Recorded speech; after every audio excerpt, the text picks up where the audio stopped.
বিশ্বের সর্বোচ্চ পর্বতশৃঙ্গ মাউন্ট এভারেস্ট, আর সেই এভারেস্ট জয় করাই যেন জীবনের নিত্যসঙ্গী কামিরিতা শেরপার।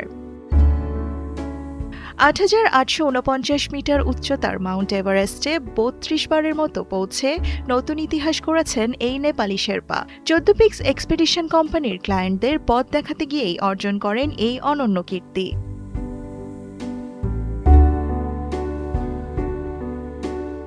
এর আগে ২০২৩ সালে ২৮তম বারের মতো এভারেস্ট জয়ের ভিডিও সামাজিক যোগাযোগ মাধ্যমে শেয়ার করেছিলেন কামিরিতা নিজেই। ২০২৪ সালে ৩০তম বারের মতো এভারেস্ট জয় করে দেশে ফিরলেও থামার ইঙ্গিত দেননি তিনি।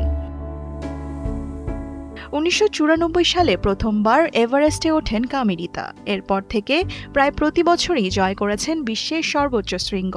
কেবল ২০১৪, ১৫ ও ২০ সালে বিভিন্ন কারণে এভারেস্ট অভিযান বন্ধ থাকায় অংশ নিতে পারেননি তিনি।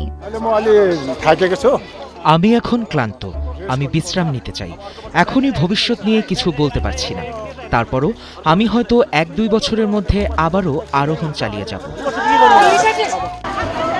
নেপালের পর্যটন বিভাগ কামিরিতার এই অর্জনকে ঐতিহাসিক মাইলফলক হিসেবে উল্লেখ করেছে।